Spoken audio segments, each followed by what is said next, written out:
Olá, irmãos, graça e paz seja convosco.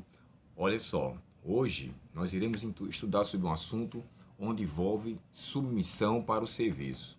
A submissão, irmãos, não é uma coisa normal, não é uma coisa fácil. Hoje nós queremos sempre estar em situação favorável, por cima, sob domínio, ou melhor, sobre o domínio, né? Estar acima do domínio, mas submeter, ser humilde, em alguns aspectos, acaba se tornando sinônimo de humilhação. E dessa forma aqui, eu achei interessante a maneira como Paulo descreve essa carta aos Filipenses. Nós já falamos um pouco sobre ela, e só relembrando aqui, Paulo nessa carta ele endossa muito a alegria, e ele pede com que, na verdade, eles se regozijem e que haja júbilo, que haja alegria. E no início desse capítulo 2 aqui, da carta aos Filipenses, embora o autor da lição usou o verso 5 ao verso 9, eu gostaria de pedir permissão a vocês para ler o verso 2.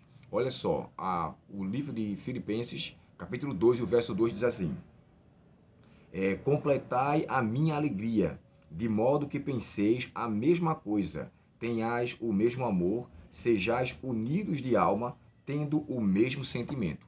Paulo começa aqui descrevendo a sua carta para que haja uma alegria. Ele, embora falando sobre sua alegria, ele fala que essa alegria deveria ser completa. Paulo já demonstra que ele já tinha alegria, mas a sua alegria ainda não estava completa e queria que essa plenitude de alegria fosse somada com a alegria deles. Então, assim, Paulo demonstra a alegria particular, mas ele quer que haja alegria também nos filipenses quando eles compartilhassem do mesmo sentimento e evitasse, né, de partidarismo, evitasse de egoísmo, evitasse de que alguém quisesse ser melhor que o outro. E agora, de forma especial, ele usa como exemplo a Cristo. E aqui no verso 5, o texto diz assim, ó: tende vós, continuando, o mesmo sentimento que houve também em Cristo Jesus. Deixa eu me dizer uma coisa aqui para vocês.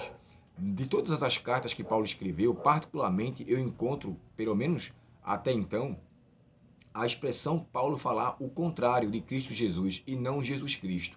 Por que disso? Isso aqui, irmãos, não está dessa forma por nada. Não é simplesmente Paulo trocou um nome e colocou um nome atrás do outro. Isso aqui tem um propósito.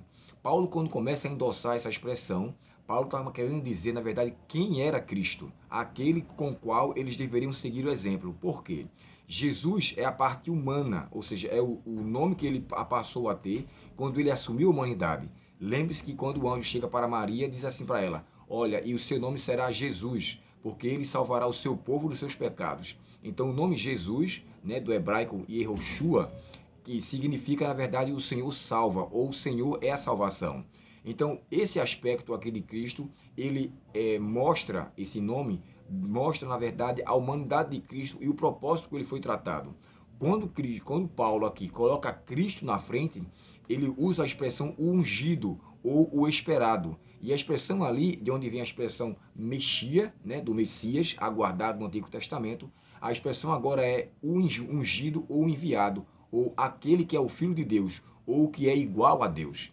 Paulo agora começa falando de Cristo, endossando a sua personalidade, endossando, na verdade, quem ele era. Aí ele fala Cristo Jesus, Deus humano, divino humano. Paulo agora junta essas duas palavras e mostra quem eles deveriam seguir o exemplo. E isso nos traz uma grande importância aqui. Por quê? Se Paulo está descrevendo que os discípulos, que os filipenses deveriam seguir o exemplo daquele que era Deus, que é Deus, e assumiu a forma humana, e aí ele entra nas características dessa humanidade. E aqui no verso 6 ele fala assim, ó, pois ele, subsistindo em forma de Deus. Deixa eu falar uma coisa aqui para vocês. A expressão forma de Deus não quer dizer só aparência. O termo grego aqui para a forma significa, deixa eu botar aqui para vocês, é morfê.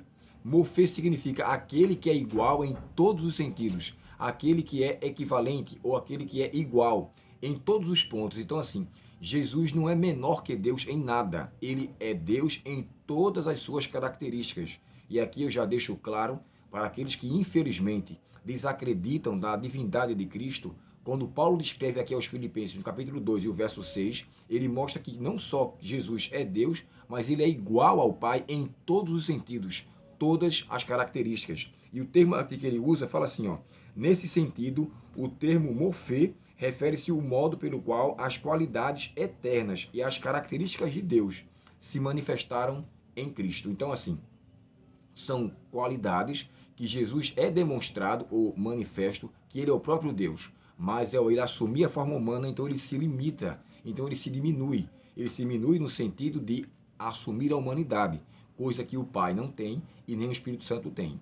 Entre os seres da divindade, nós entendemos que Cristo se submeteu a ser o nosso Salvador e assumiu a forma humana. E agora a parte final da lição de hoje, quando ele fala que ele assumiu a forma humana. E outra coisa que é interessante, quando ele fala assim, aqui no verso 7, o texto nos diz assim, ele também assumindo a forma de servo, a expressão também forma de servo, irmãos, é as mesmas prerrogativas da forma de Deus, não só de aparência. Jesus não aparentava ser um ser humano, Jesus não era um ser humano mais ou menos, ele era 100% humano. Então, ele foi 100% divino quando veio a essa terra e também foi 100% humano.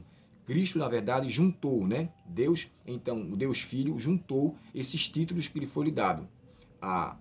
O Jesus Salvador e o Messias, o ungido, o Filho de Deus, aquele que assumiu a forma humana. Então, nessa conclusão, Paulo termina sua carta dizendo assim, que nós possamos ser humildes como ele foi, e ainda por cima sendo fiel até a morte. E aí, na parte final, gostaria de concluir com vocês, quando ele fala da morte de cruz. Irmãos, a morte de cruz era até dita, né, pelo próprio Moisés, que era considerado por maldito aquele que fosse pendurado no madeiro.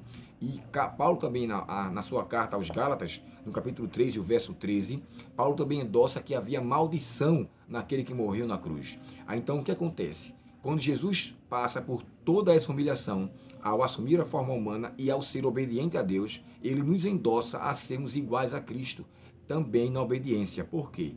Quando Cristo assumiu a forma humana, quando Deus Filho assumiu a forma humana, ele agora passou a ter todas as condições de um ser humano. Ter fome, ter sede, ter necessidades, ter a possibilidade de pecar, embora não houve em si, nem em sua natureza, nem em seu pensamento, nem nenhuma ação de Cristo o pecado. É tanto que Paulo fala aos Hebreus, né? Que quando fala que Cristo Jesus, em tudo foi tentado, porém sem pecar. Jesus não fraquejou em nada, nem pensamento, nem intenção, nem desejo, nada. Por isso, ele foi de fato o nosso eterno Salvador. E agora, concluindo aqui o estudo de hoje, a expressão que é dita submissão para o serviço, vem aqui para você a seguinte reflexão. Existe algo que você precisa colocar sob submissão para com que a causa de Deus de fato seja levada em consideração com mais importância, com mais prioridade? Será que eu estou dando mais importância ao meu trabalho? Será que eu estou dando mais importância a algo aqui nessa minha vida secular e deixando com que as coisas de Deus estejam sob submissão daquilo que eu coloco como prioridade? Uma coisa que eu aprendi aqui, irmão, nessa lição, é que se Cristo assumiu um propósito, e esse propósito, ao ter assumido, lhe qualificou a ter um nome que está acima de todo nome, não que ele não tivesse, mas ao ele assumir essa forma e ao vencer o pecado, ele nos concedeu essa mesma condição. Então, o meu apelo aqui para vocês é que eu e você tenham o mesmo sentimento que houve em Cristo Jesus. Que não nos achemos melhores que os outros, que não sejamos egoístas em querer as coisas para si próprio, mas que haja em nosso coração aquilo que próprio Cristo falou, né? Tanto em Mateus quanto, tanto em Mateus quanto em Lucas. Eu até separei aqui os textos, Mateus 23, 12 e Lucas 14, 11, quando fala assim, aqueles que se humilham serão exaltados e os que se exaltam serão humilhados. Lembre-se, irmãos, que a arrogância e soberba e supremacia e querer ser Deus foram atributos que foram alimentados no coração de Lúcifer no céu e de Adão através do próprio inimigo, quando ele aqui tentou germinar esse senso de querer ser Deus. Que nós possamos, portanto, queiramos ser cristãos, pequenos cristos, e sejamos humildes diante de Deus, para que ao seu tempo ele nos exalte e que a obra de Cristo seja manifesta em nossa vida todos os dias até a consumação dos séculos. Deus abençoe você e vamos orar ao Senhor. Querido Pai Celestial, obrigado, Senhor, pela bênção da humildade que o Senhor nos concede. Somos, Senhor, acrisolados em situações onde queremos usar os direitos para querer passar por cima daquilo que, na verdade, deve ser reconhecido como uma humildade e, se for necessário, até por uma suposta humilhação. Dá-nos, ó Pai, a grandeza de caráter e a grandeza da personalidade, em nome de Jesus. Amém. Deus abençoe você, Um ótimo dia de estudo e até o próximo estudo, tá bom? Até logo.